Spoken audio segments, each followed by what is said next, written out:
Oregon Congressman Greg Walden is discussing his impassioned speech on the House floor. For more than 20 minutes, Representative Walden emotionally explained the disconnect between most American people and life in the American West. Our Danny Freed followed up with him today. Danny, what did he have to say? Dan, Walden says he understands why those involved in the occupation are angry with federal land managers, though he does not condone their actions. So to my friends across eastern Oregon, I will always fight for you. But we have to understand there's a time and a way.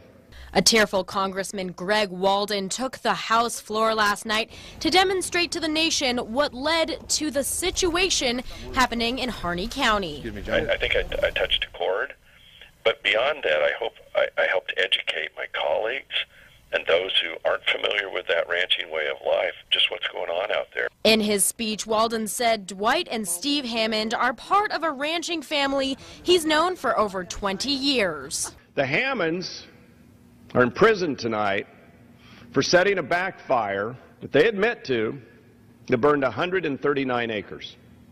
And they will sit in prison, time served and time going forward, 5 years. Although Walden does not condone this protest, those who make light of it sparked his anger. This is not a laughing matter from any consequence. Nobody's going to win out of this thing. Walden drove the point home on his own frustrations with federal land managers who he feels often don't follow the laws as written and intended by Congress. You see, how do you have faith in a government that doesn't ever listen to you?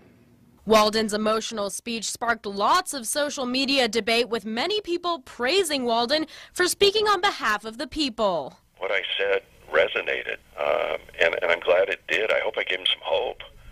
Now we need to translate that into action, and we need partners to do that. So what should be done now? I think the most important thing now is for the Bundys to realize they've made this an international issue. But if they go too far now, they can hurt the cause, and it's time for them to leave. And as I said, Walden told me today he does not condone the occupation and believes the Hammonds did do something wrong, but he does not agree with the way it's being handled by the government. You can read more about Walden's speech or add your comments on this issue by visiting the online version of this story at ktvz.com. Dan? All right, Danny Freed joining us in studio. Thanks.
In the 2006 fire that the Hammonds were accused of, that they created a backfire, we have evidence of eyewitnesses that saw the Bureau of Land Management, two agents from the Bureau of Land Management that actually lit the fire with a drip torch on the south and the north side of the Hammonds Steen Mountain property.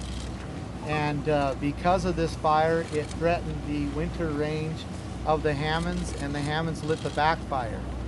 This is something that, as far as we are aware of, has never been acknowledged or reviewed in the court. Was not testimony, and we feel that it is strong enough evidence that going through the proper measures, we will be able to get the Hammonds released. I'm going to look at a text message because I'm waiting for some information here. And I did get it partially, so. But there is information that is coming in by the hour about more and more incidences of corruption. We do understand to know that the county representatives, commissioners, have been in collaboration with the federal government, and that the FBI, according to commissioners' own words, did tell the county representatives that they were not to respond to the people's petitions on this matter, and that they were not to respond to the notice of redress of grievance, leaving the people with no way to for redress except for actions like what we have done. And this is a problem, and we must understand that we are a federalist structure of government, and that does not mean that the federal government has all the power and we're all subsidiaries to it. A federalist form of government is a system of government in which each level of government checks and balances each other. That it becomes the duty of the federal government to check and balance the county and the state. It becomes the duty of the state to check and balance the county and the federal government, and it becomes the duty of the county to check and balance the federal government and the state. Well, hey, everybody, welcome back. We're talking to Clint today about the situation going on in Oregon, and I apologize for the disconnect that we had a little bit earlier, but, you know, Murphy's at work, and none of us really know what we're doing. So welcome back, Clint. Sorry we lost you. Sure, yep. All right, perfect. So where we left off, I guess we were talking about what their intentions are, what their demands were, and one of the things that's frustrating to me is if they don't really know what they want now, it would seem that they ought to probably just leave. And we were discussing having kind of a century of land sales that they're objecting to, that they want to have unwound, I guess. And right. Is that a fair assessment of what they've got going on right now, or what they're claiming they want to have happen? I think they have other objectives. Maybe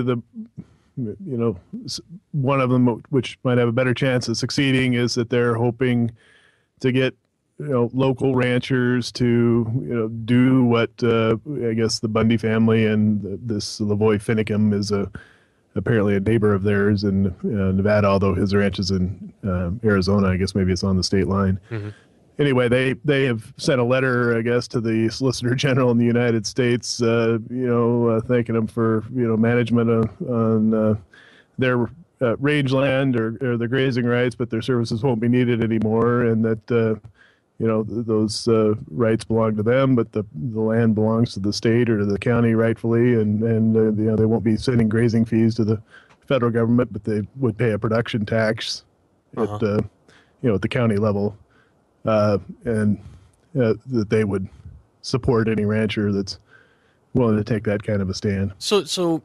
Okay. So then explain to me how you feel about this, because and I want to talk about the Bureau of Land Management and some of the less than, I guess, ethical things that you've seen come out of that organization. But what's your general feeling about these guys in Oregon, about the militia and the Bundys? Are you generally in support of the method that they're using and the goals that they're trying to accomplish, or is this something that you think, hey, I appreciate the fact that it's bringing light to the issue, but this is kind of the wrong way? What's your opinion on it?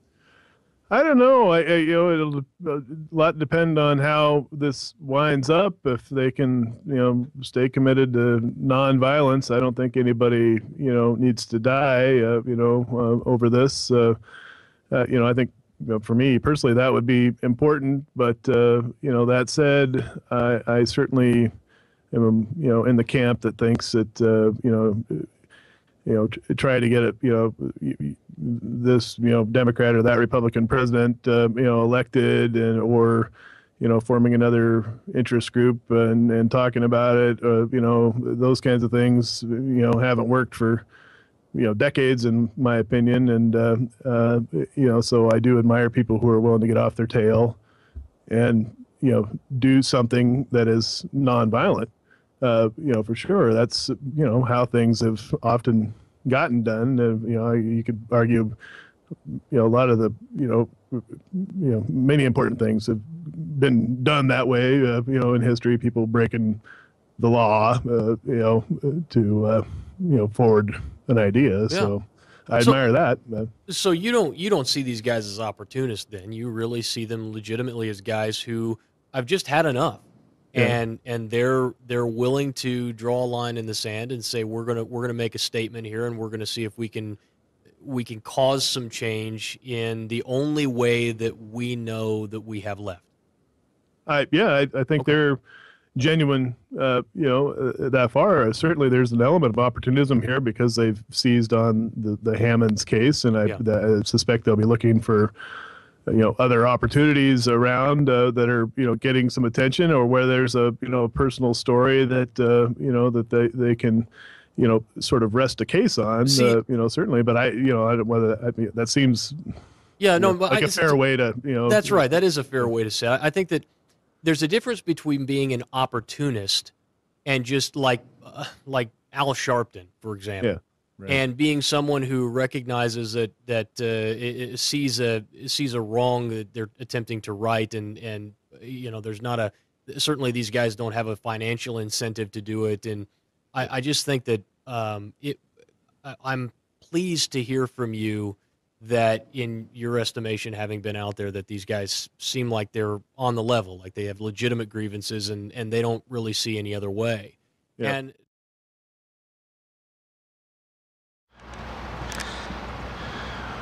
sir, tell us your name.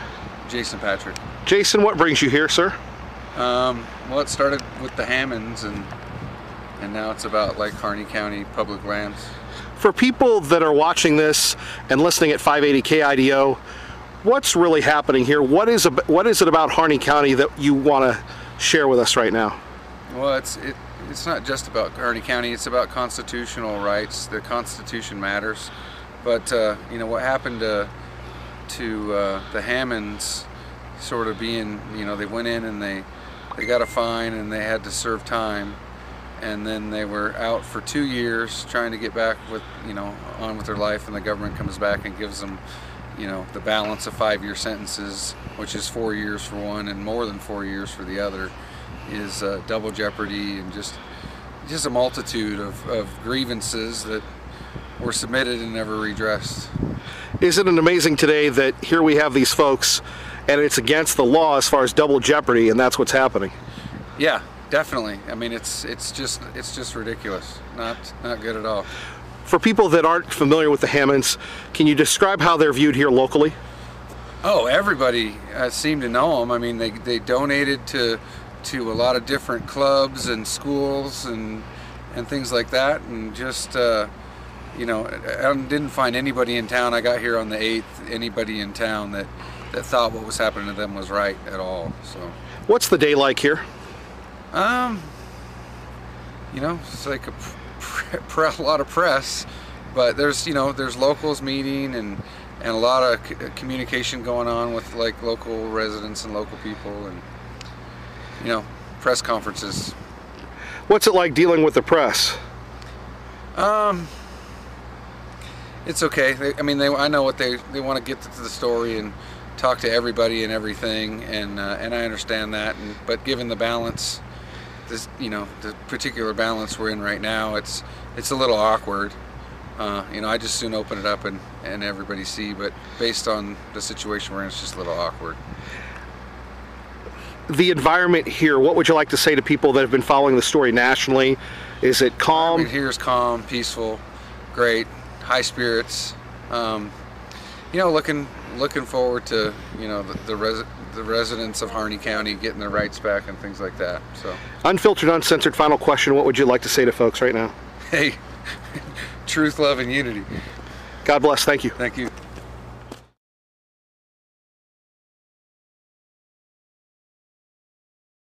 At the occupied federal offices, trucks delivering supplies rolled in and out this morning. The group which took over the facility seeing that as an indication of community support.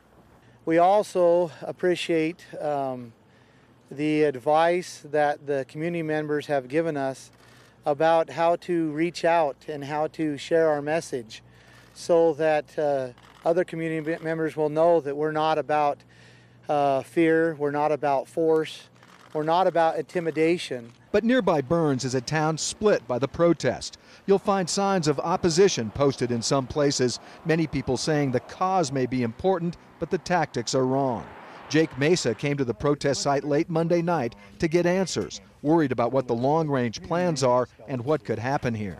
We're not comfortable with a widespread invitation of militia, unvetted, coming here to our community, where we really have no idea what their clear picture is as to the end outcome. But walk the neighborhoods at dawn and you might run into Bill Wilbur. The Hammonds got shafted, and it was a miscarriage of justice. The retired rancher calls the takeover misguided, but appreciates that it's calling attention to the continuing range war between people working the land and the people making and enforcing land use rules, especially in this county where more than 2/3 is federal land. The underlying issue is the oppressive hand of government and their never-ending rules and regulations that prevent you from doing what you need to do to make a living, raise your family, pay your bills, educate your kids, and retire. Tom Sharp runs cattle on 1,000 acres of private land, but is still impacted by regulations governing the federal land that surrounds the Sharp Ranch. He also thinks the Hammonds' current 5-year sentences amounted to government overreach, but says modern ranchers have to learn to work with, not against, government. It's extremely important that we collaborate with all those groups, from our federal agencies to our environmental groups that are the watchdogs to make sure that the land is not being abused. Yes, there are differences. Again, in Harney County, we've opted to settle those differences through collaborative processes where we sit at the table with all the constituents. For farmers in the West especially, that relationship is difficult, and in this case has led to the occupation of federal property and rising tensions in Oregon's wide open spaces.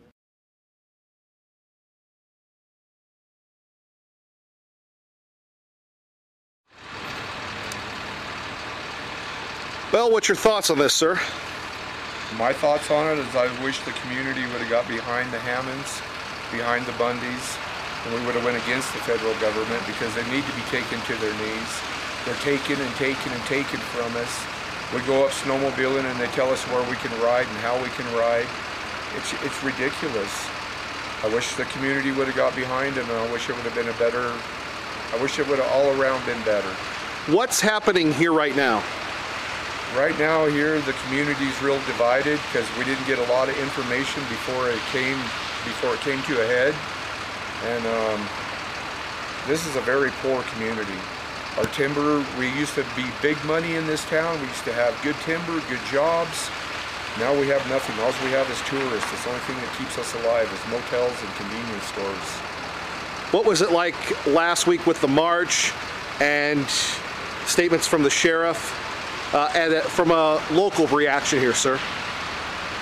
A lot of the locals were behind it, but a lot of them weren't. I don't think they knew the whole story on what was going on and why it was happening. When we talk about what's happening now, the sheriff says the Bundys should leave. The local community is divided. They're meeting with them right now. What do you hear here at the gas station in Burns and in other places around town? I'm hearing that a lot more people wish they would have knew what was going on so they could have got behind the Bundys, because it's not, they made the Bundys sound like they were a bunch of terrorists coming in here and threatening our kids and our wives and our lives, but that wasn't the case at all. It was a big smoke screen that they put up for us to, so we didn't know what was going on, just like everything. We're spoon-fed what they want us to hear. They don't give us the actual facts. Have you seen the feds or anybody else around here?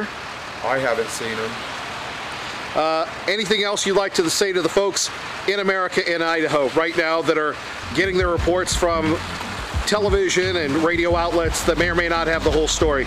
I think we all need to get together and the federal government needs to be brought down. They are too high and mighty. Obama and his crew are trying to take the guns and they have no rights. We have the rights. They work for us.